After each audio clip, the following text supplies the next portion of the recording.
So this video is just B.1. There's B.2 and B.3 as well. And we'll come back to this for example 2. So this is 20 B.1 and the topic is measuring the center of data. So it's basically centers of data. Or data if you prefer. I guess I kind of use either one. And the centers are mean, median, and mode. Mean, median, and mode. And you're familiar with these because you've used them before.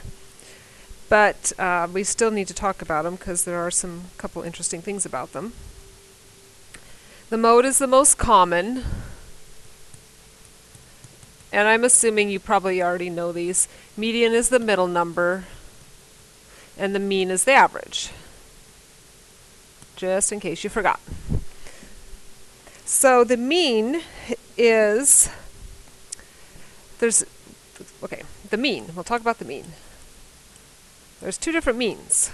One is the population mean, and the other is the sample mean. So you have to be careful here. X bar is the sample mean.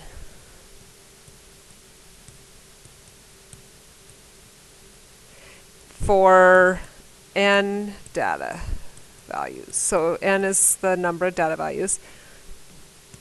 And the formula for x bar, as you already know, is you're going to add them all up and divide by how many there are. So you could write that as, I'll write it in math language here. So if you sum up all the data values, we'll call them the x sub I. So from the first one to the nth one, and then divide that by n, we'll have our sample mean, x bar. And this part you just do from common sense. Mu, the Greek letter mu, is the population mean.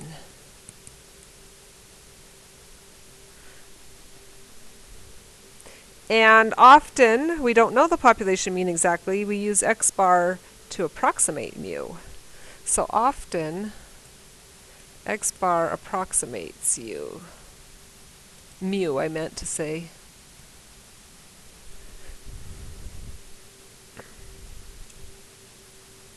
So that's the mean.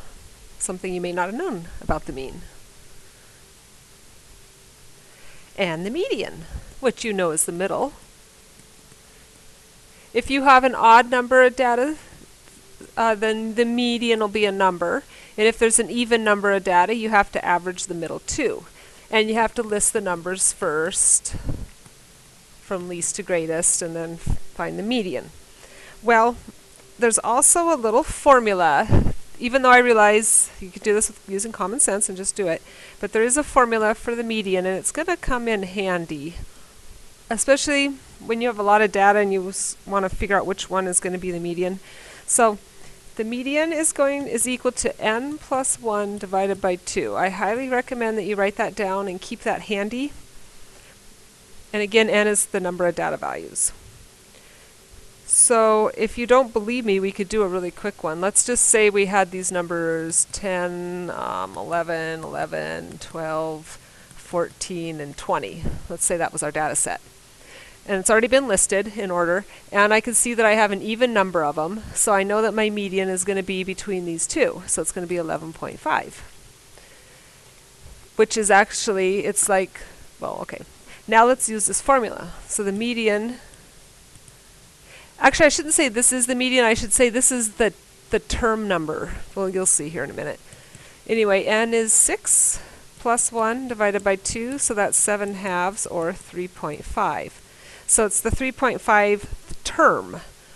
1, 2, 3, it's half, it's the one in between the third and the fourth term. So this is the median term number, where you can find the median.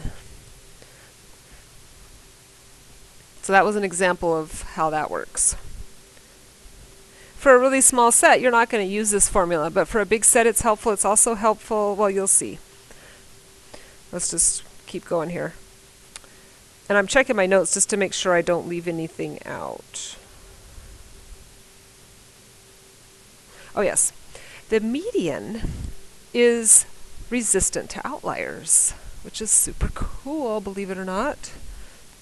The median is resistant. It's considered a resistant center because it's resistant to outliers. Because if I had, so say I had this red set, and then of course this 20 is already kind of an outlier, but let's say you had 10, 11, 11, 12, 14, and then like 200. Would the median change? I mean, clearly 200 is an outlier, but no, they're going to have the same median. So this outlier here is not going to throw off the center of the data. The mean, on the other hand, is the mean going to change between the red set and the blue set? Absolutely. So the mean is non-resistant. It gets affected by, or it is affected by the outliers. Non-resistant, affected by outliers. Which is why sometimes if you have outliers, your mean can be sort of meaningless. There, I see a pun there. Oh, let's talk about distributions too. It's kind of cool. If we had a lot of time, we could take time and actually get some data and calculate the median, calculate the mean, look at the distributions, see what it looks like, and see how they're all related. But I'm just going to tell you. So you got that situation, skewed left or negatively skewed, and let's do one that's skewed positively. If you find, and by the way, the highest one here, that's the mode. So these are the modes. If you were to find the median of this set, it would be a little, it would definitely be over here because this is the main part here. Then you would find that the median maybe is in here. And the mean, because the outlier out here is pulling, it's affecting the mean, it's going to pull the mean over towards it. So the mean is actually going to be over to the left. And same deal here. You've got your mode right at the peak, and then your median is probably a little over here.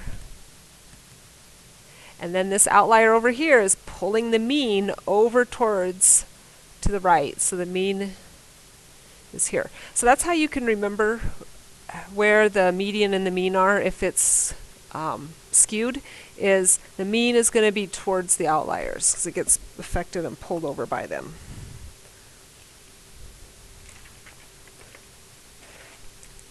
And if you're willing to use class time, to do and investigate some of these things instead of doing homework, I am totally fine with that. I could probably find I know I can find some investigations and some data, or we could even collect data and do some of these things. So now I'm just looking through the book here to see, we talked about the median, we talked about, well, actually I think I talked about everything. So now we are just left with a couple of examples. Example 2. That's the first slide. Right here. I got smart and I typed it out ahead of time. So we have a number of faulty products returned to an electrical goods store over a 21-day period. So there are 21 of these data values. And the problem asks us to find the mean, median, and mode. Oh boy. So the mean, this is a, do I want it to be X bar? I'll just call it X bar because it's a sample over a 21-day period. So we have to add all of these up and divide by 21. And just to save time, I'm going to tell you what I got. Let me find it. I have 113 here. And when you divide that, you get about 5.38 faulty returns. Things are returned because they're faulty. Then the median is the middle number. Let's practice using that formula. And median equals n plus 1 divided by 2. So n is 21 plus 1 divided by 2. That's 22 divided by 2 is 11. So it's going to be the 11th term is going to be the median. 2, 3, 4, 5, 6, 7, 8, 9, 10, 11. Ah, silly me. I almost call myself stupid. I made a really dumb mistake. I can't do that. For one thing, I knew, like, 1, what? That doesn't make sense. We got to list those first. But we do know it is the 11th term. So never mind, that was really silly. Get rid of that. And let's see. So we have to list them. And you could do this on your own, and then I will supply the list for you so that you don't have to sit here while I slowly generate it. I already did it ahead of time, so I'll just give you my, oh, weird. I didn't want that. Let's try that again. There we go. 1, 1, 3, 3, 3, 3, 4, 4, 4, 5, 5, 6, 6, 7, 7, 8, 8, 8, 9, 9, 9.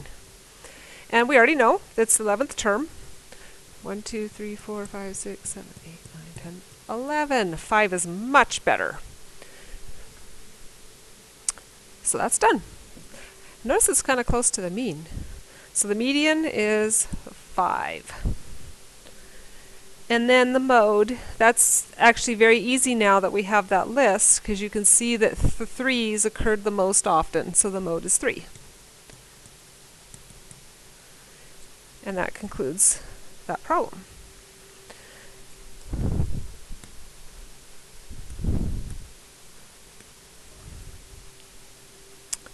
And I already talked about bimodal having 2 modes. If it has 3 or more modes, we don't even discuss the modes. So it's either just has 1 mode or is bimodal. And then example 3.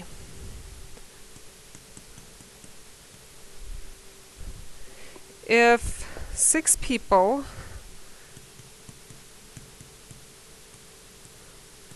have a mean mass of 53.7 kilograms, find their total mass.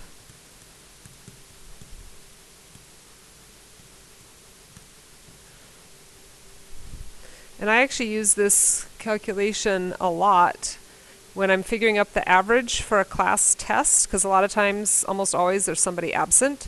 And so my computer IQ will give me the average. So I'll know this, I'll know the average, and I'll know how many people have well, actually the number of people who have taken it will not be 6, it'll be like the class thinks. Here I am kind of going off on a tangent. Let's just suffice it to say that I use this technique a lot, because I just do. Anyway, if 6 people have a mean mass of 53.7 kilograms, find the total mass. So you know that the mean would be the sum of the masses divided by the n would give you the 53.7. And this sum is what we're trying to find, the total. So I've already actually set it up. All I have to do is multiply the 53.7 times 6, and that'll give me my sum.